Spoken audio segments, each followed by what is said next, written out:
geographic information system, remote sensing and global positioning system are the most widely useful tools for land use planning and decision support system. Remotely sensed images are beneficial for agricultural production. Information from remotely sensed images, geographic information system and global positioning system allows the farmers to carry out management practices for those affected areas only.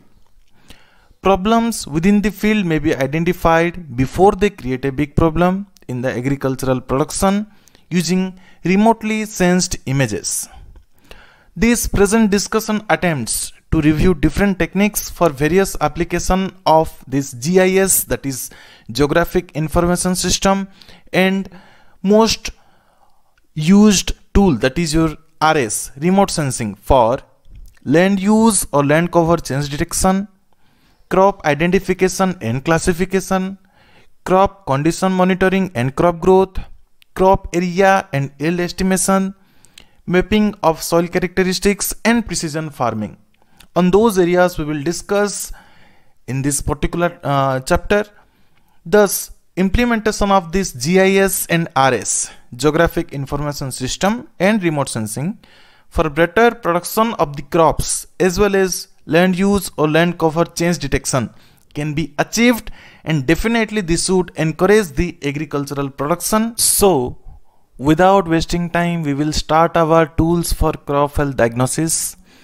Some of the conventional tools used for crop health diagnosis were AE based plant health management, that is your agroecosystem analysis based plant health management. Second one is your integrated soil, nutrient and weed management. If you go in case of your pest and diseases, that will be our IPM, integrated pest management. Radiosphere engineering, farmers field school methodology, production protocol for biocontrol agents, then surveillance, then forecasting. So these were the conventional tools. So if we go to the modern tools, then that will include your GIS, Geographic Information System, GPS, Global Positioning System, and remote sensing, that is your RS. Now coming to what is GIS. GIS is the Geographic Information System. It is nothing but the computer system that is capable of first capture the information, then store the information, then analyze that one, then displaying that geographical, that means with respect to the location they will analyze the information or they will make the data. Okay. Some practitioners also define the GIS as the procedures operating personal and spatial data that go into the system. A GIS make it possible to link or integrate the information that is difficult to associate through any other means. So GIS can use a combination of mapped variables to build and analyze new variables. So GIS is the most useful tool that can be used to perform data analysis. So now coming to the historical basis, if you go, this was first developed in North America, particularly in the United States and Canada in mid 1960s. Previously it was been used in natural resources and environmental research. So now coming to the use of GIS. This GIS uses various data sources and various data formats, and it will produce some maps, images, digital products, GPS, text data and tabular data. So by utilizing such kind of data, we can interpret in the sense from the maps direct we can get the maps with reference to the location we can generate some data. We can make some database or DBMS, you can tell, database management system, by utilizing such 6 kind of data, raw data, and we can also generate some reports from the text data and tabular data, which will be helpful for further prediction of the cropping system or for any other kind of agricultural production system or to generate reports. Now coming to remote sensing. Remote sensing, or in short you can tell RS. Remote sensing has been found to be a valuable tool in evaluation, monitoring and management of land, water and crop resources. So in India, after launching of this IRS, what is IRS? Indian Remote Sensing Satellite. It has enhanced the capabilities for better utilization of this technology, and significant progress has been made in soil and land cover mapping, land degradation studies, monitoring of wasteland, assessment of crop conditions, crop acreage and production estimates. So on these fields, the sufficient progress has been made. If you go for history, that may be traditional, but you can understand if you go through our epic Mahabharata, where Sanjay was endured. But prior to his absence, still in real time, if you notice, he was able to sense all of the events in day and night, whatever happening in Kurukshetra, in the battlefield.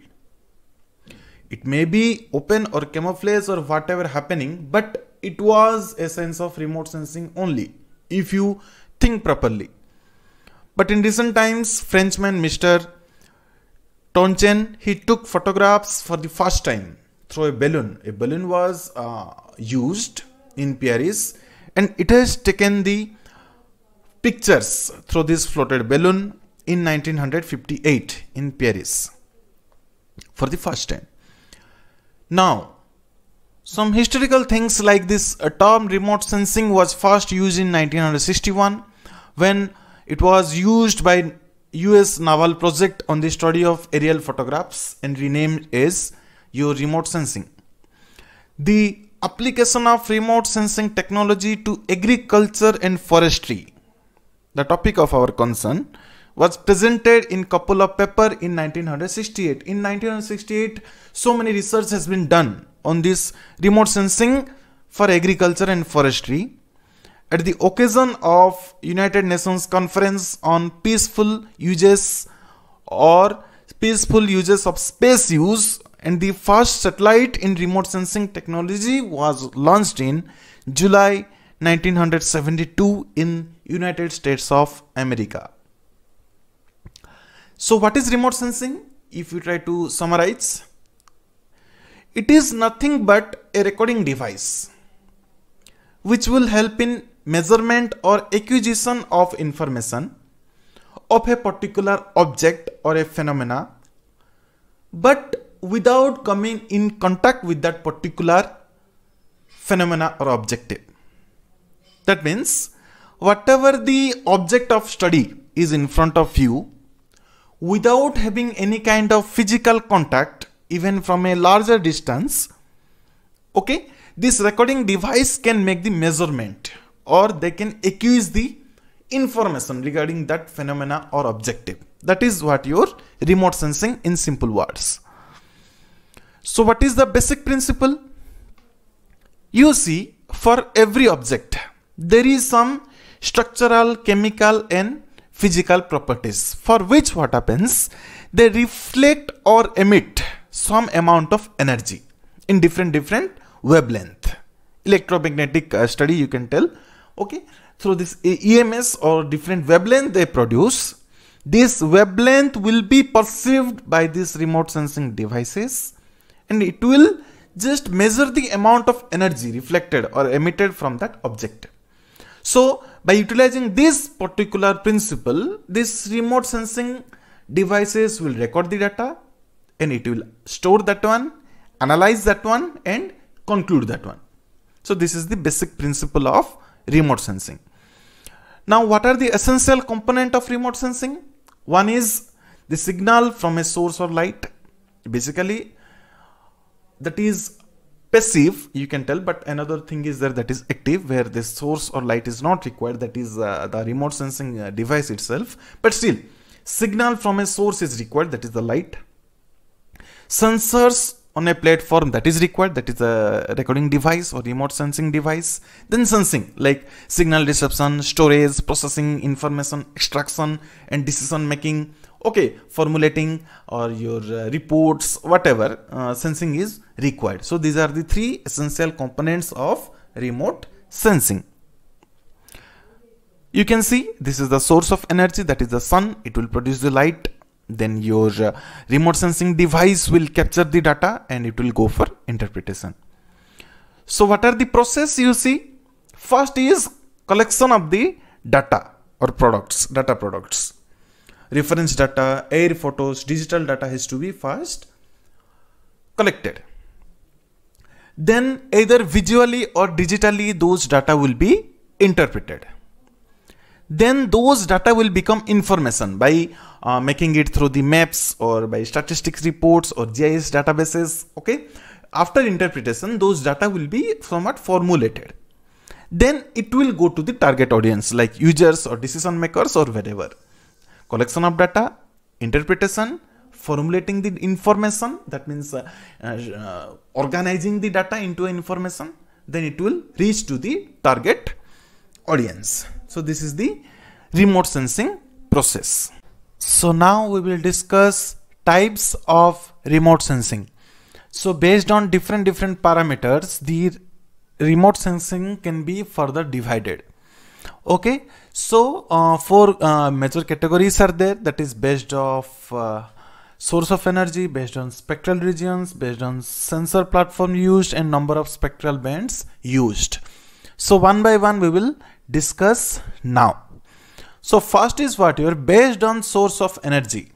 Okay, the remote sensing can be divided into passive and active. Try to notice the picture. Okay, in case of passive remote sensing, what will happen? The sensors will detect the naturally reflected or emitted electromagnetic radiation. You see, this is the earth surface, these are the object. Okay, here the sun radiation is there, these objects are getting the radiation and they are reflecting that radiation towards the sensor. So this is what your passive. Okay, that means here the sensors are not using its energy, it is detecting just the energy emitted from the objects of study. But in case of active remote sensing, what will happen? The sensors will use their own source of energy. That means when this energy will be reflected on this object and the response will be given to the sensors again, return back, and they will detect the energy. So this one is what your active remote sensing. So you can tell this is natural and this is somewhat artificial, because in case of passive the use of sun is there. In case of active, no sun is required. It can directly emit its own energy and reflect back, energy will be detected. So this is all about your passive and active remote sensing. Okay, then second one is based on spectral regions of electromagnetic radiation used. So this is basically on the focus on your wavelengths. Okay, so these are divided into three groups, subgroups: visible and reflective infrared remote sensing, thermal infrared remote sensing, microwave remote sensing. Okay, so first coming to this visible and reflective infrared remote sensing, the energy source used in this visible and reflective infrared remote sensing is the sun. Okay, and here they can cover a spectral range of 0.4 to 3 micrometer. Then the second one is your thermal infrared remote sensing. Here the source of radiant energy used in thermal infrared remote sensing is the object itself. Whatever the object under study, those objects will be having a higher temperature like 300 Kelvin.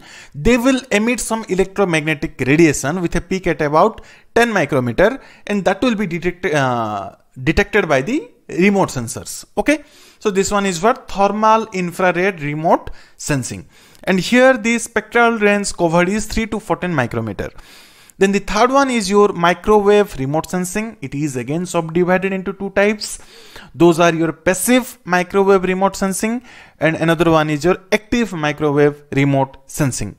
In passive, what will happen? Microwave radiation emitted from an object is detected. That one is what your passive. But In case of active, the backscattering coefficient will be detected by the remote sensor in this active microwave remote sensing. And here the spectral range covered is 0.1 to 100 centimeter. Then the next one is based on sensor platform used, whether that is ground based or airborne or satellite. According to the position of the object, you can tell, like that means according to the position of the object, some kind of your remote sensors you can use. First one is what? Ground based remote sensing. Here what will happen? A wide variety of ground based platform will be used for perception. Okay, some of them are what? Your hand operated or handheld spectroradiometer, then scatter meter. These are the ground based remote sensing. Then airborne remote sensing. What is that? At a desired height, what will happen? Some kind of flights or unmanned aerial system. That means where manpower won't be used, they will be automated and they will be fly over the sky and they can sense that particular object at a desired height. That one is what? Your airborne remote sensing, like you use a balloon, you can take. Okay, those things are airborne remote sensing, just like our drones. Okay, those are the airborne remote sensor. Then the third one is your satellite remote sensing. Here the height may be increased. Okay, here the carrier of the sensor is the satellite itself. Okay, which may be placed in LEO. What is LEO?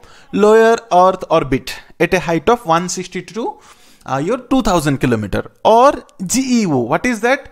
Geostationary Earth orbit at a height of more than 30,000 kilometer also we can detect.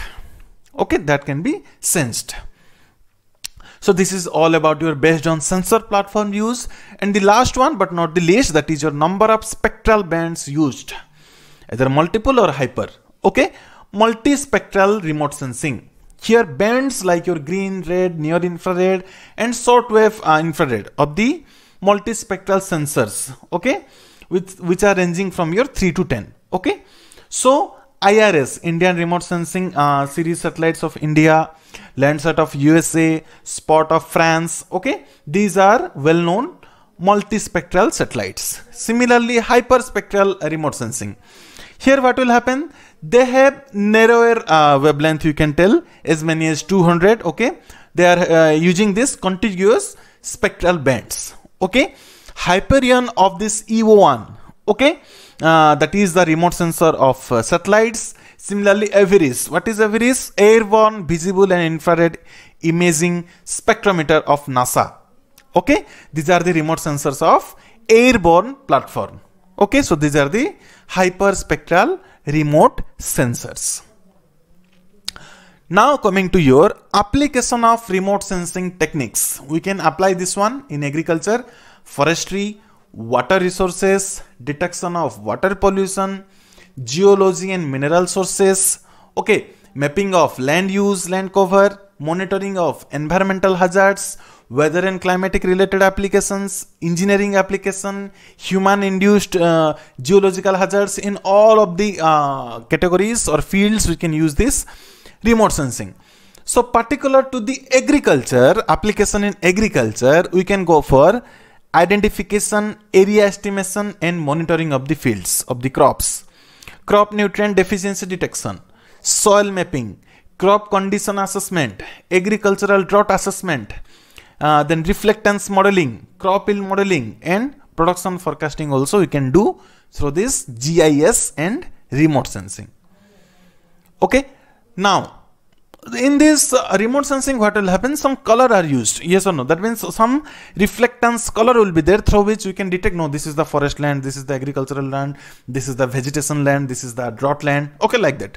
So what are the colors used? I should not tell one by one, but very quickly I will complete.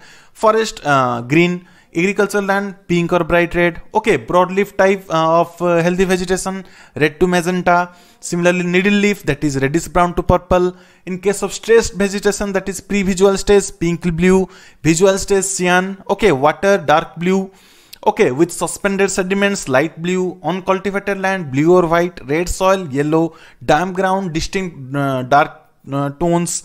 Sand dunes, yellow or white. City or town, blue. Cloud or snow, white. Okay, shadow, black with a very few visible details. Okay, These are for shadow. So such kind of identity or markers can be used in case of your remote sensing. Then vegetation indices compiled from the literature. Okay, whatever the literature I collected for this particular chapter, from that I have collected some of the indices, different indices we are using for detection of different things, different parameters of agriculture. Those things some are tabulated, and for example you can see ANVI. What is that? Advanced Normalized Vegetation Index. Okay, this is airborne. Okay, airborne remote sensing, that is for mapping your Rhodolphia sagittum patches in sunflower crop. Like that we need to understand, and this work has been done by Penna Bergen co-workers in 2006. Similarly for aphid index, this is insect. Okay, AI is used. Aphid index, identification of aphid infestation in mustard. Similarly, chlorophyll index with some formula. Okay, plant nitrogen status estimates. Similarly, your continuum removed spectral index, that is for estimation of water content in leaf and landscape level. Okay. Similarly, some other are there like your DSSI for determining the sun pest damage on wheat. Similarly, ELAI for winter oilseed refill prediction. Similarly, GNDVI, green normalized different vegetation index, that is for corn yield prediction. Similarly, GRVI, that is green red vegetation index, that is for estimation of damage caused by thrips, again entomology. Okay, so HI, healthy index, that is yearly detection of verticillium pathology. Okay, leaf frost disease severity index, LRDSI 1-2, that is for detection of wheat leaf frost. Similarly, this modified soil adjusted vegetation index, then ND II, that this one is normalized difference infrared index. Okay, for nitrogen, for canopy water. Okay, orchard canopy water content. Then NDWI for estimation of plant water content. NPCI for estimation of leaf chlorophyll content. Similarly, OSAVI for nitrogen status, estimation of winter wheat, estimating nitrogen status of winter wheat. Okay, so this is by two scientists, 2 times they have done. Okay, in 2011 and 2008. Similarly, RRI, relative refractive index, you might have known these things, indication of drought of field grown oilseed rape. Similarly, SIWSI, SIPI, TSAVI, so many are there. I need not to tell those things again and again. You can check the reference and get the materials and get the literature. You can collect it anyway. That will be kept in reference. You can see. So these are the different indices. Then different sensitive bands and spectral indices for different kind of biotic stress. Biotic stress which focuses on what? Your pest and disease. Okay, or any kind of other stress on the plant. Like you can see in different crops, wheat, peanut, so many crops are there. Some pest includes both disease and pest, both disease and harmful insect. Okay, for that which spectral resolution is used, whether hyperspectral or multispectral. Okay, ground based or airborne or satellite, which one is used, platform, then which band is used, which indices is used, like NDVI, NPCI, all are given here in this table. You can see. Okay, some other examples are there. You see so many pest names are there, so many diseases are there, and what are the platform used, what are the spectrum used, what are the indices used, all are given in this table.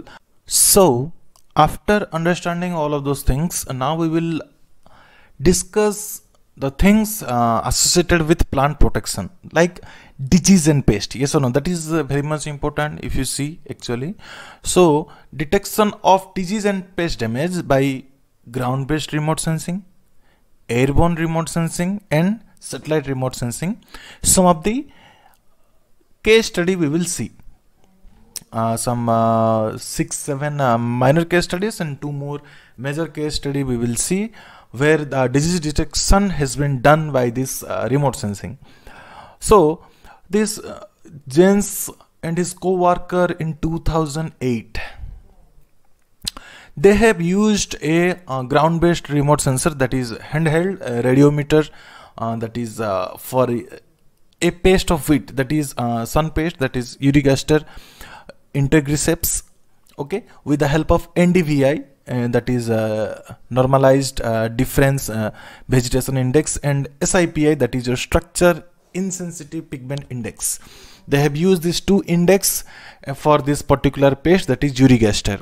Similarly, Young in 2005 with his co-worker, he had studied again in wheat stress, that is for the pest that is green bug, Schizapis graminum.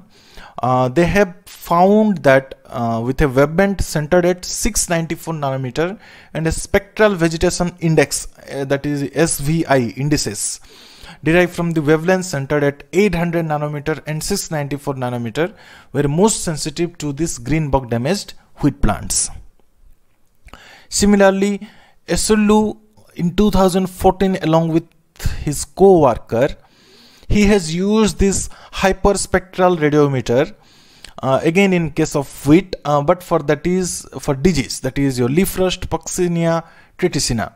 Okay, they have developed two indices, that is leaf rust disease severity index 1 and 2, LRDSI 1 and LRDSI 2. Okay, based on the reflectance in the 605, 695 and 455 nanometer wavelength.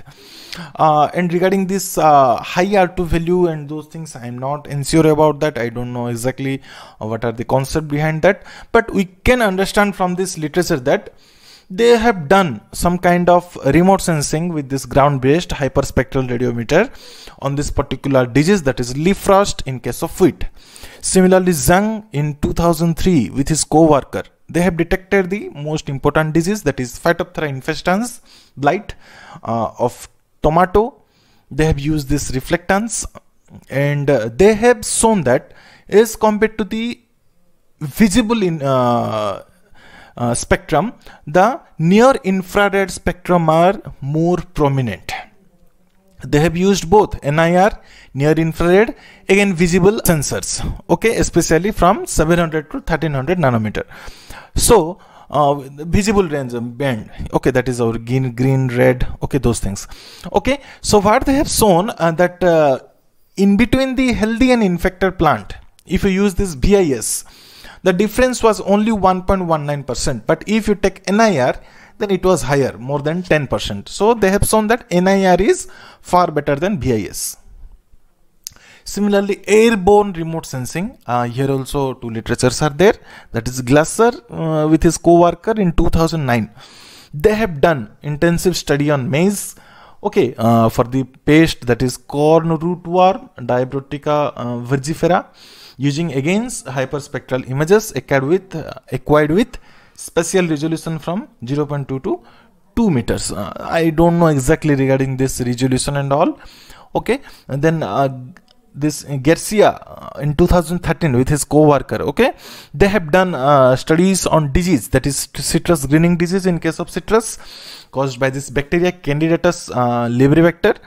Okay, using this UAV they have done that one, okay, with some specific aircrafts with a desired level of camera and all. Then by using satellite remote sensing, okay, here I have given some of the literature, like Uppan with his co-worker in 2004 did work on this orange rust. Okay, they have used this Hyperion satellite hyperspectral imagery in case of sugarcane, okay, sugarcane, that is. Then similarly Chen in 2007 they have done like Tecala of wheat, that is your Gamenomyces graminis in case of wheat. They have done work on that. Similarly Frank and Bench, they have used this QuickBird satellite multispectral imagery for detecting powdery mildew, Blumeria and leaf rust Puccinia in winter wheat. Now the last one we will discuss, that is a case study that is in the Texas, and this is actually a research done by Chenghai Yang, remote sensing and precision agriculture technologies for crop disease detection and management with a practical application example. Okay, what this article is telling, remote sensing and precision agriculture technologies that can be used for crop disease detection and automated management. This article generally tells two things, that is by using this airborne and satellite imagery, and some variable rate technology, we can detect and make a map of the disease caused by the disease is your cotton root rot. Second is how a site specific fungicide application can be implemented automatically. That means one prescription map will be created from the first point, from the detection and map creation. Secondarily, what will happen, those things will be given to the tractor or whatever the fungicide applicator, and it will automatically apply that particular fungicide or the management practices. So some 3 to 4 points are there. First is image selection and acquisition. That means you have to take the data first. So don't go so in this picture you can see two pictures are there, okay, that is in 2001 and 2011. Here you see what is happening. The reddish structure, these are the healthy ones, but the green color, this green color, okay, and the somewhat whitish blue color, these structure, these colors are your what, infected plants, okay, infested with the root rot. Okay, so reddish is what, healthy, and this other colors are your affected plants. Image selection is done. Now after understanding, no, these are the healthy portions, these are the affected portions, we have to go for a prescription map. For that we can use some software packages. Some are your costly, some are derive money for that, and some are free software, some are less expensive. Some of the financial packages are your Erdas Imagine NV, and your some of the less expensive are your Trimble AG, this one Trimble AG, and this is the AG Leader SMS, and these are very cost effective, and this QGIS is your free software, okay, open software you can use for this prescription map. From that map what we can do, you see in this tree structure, this reddish color are healthy one, and this structure, okay, these are the affected one. So from this prescription image we can know that no, this percent of area not to be treated, and this percentage of area are to be treated with the particular management practices. You may take biopesticide, you may take your fungicide. Understood? This is the mapping. Then variable rate application. That means here whatever the inputs like fertilizer, herbicide, fungicide, whatever may be there, variable rate technology will be used. Here what will happen, the functionality of the management practices won't change, but the thing is, in this control system something will be added, like whatever the thing is going to be applied in the field, that will be added with a prescription map with some automatic regulations. Okay, like you see two controller or two control system were used. Those are your John Deere controller system, another one is your Trimble controller. Okay, everywhere a controller will be there, a servo valve will be there, a flow meter will be there, and a sort of valve will be there. Okay, and in case of both the tractors, okay, a Starfire real time kinematic global positioning system, GPS will be added. Okay, in case of John Deere system there is a green star display. Again in case of Trimble control system there will be a Trimble FMX display will be there. Both display will be already connected with the integrated your GPS system, and automatic guidance will be there for carry over the application of the fungicide. Okay, so when this prescription map will be uploaded to this display, then what will happen, this automation will be calibrated to this desired rate prior to the fungicide application over multiple fields, okay, that can be used.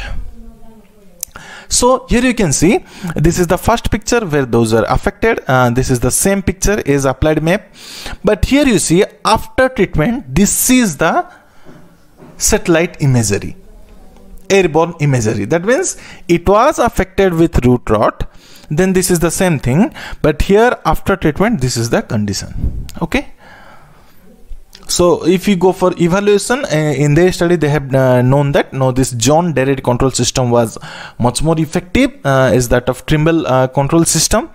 Okay, that one they have concluded, and this aerial imagery was totally effective, and definitely the cotton root rot has been reduced or removed from that plot. As you can see this post treatment CIR image, this one. Okay, so this is the evaluation and conclusion.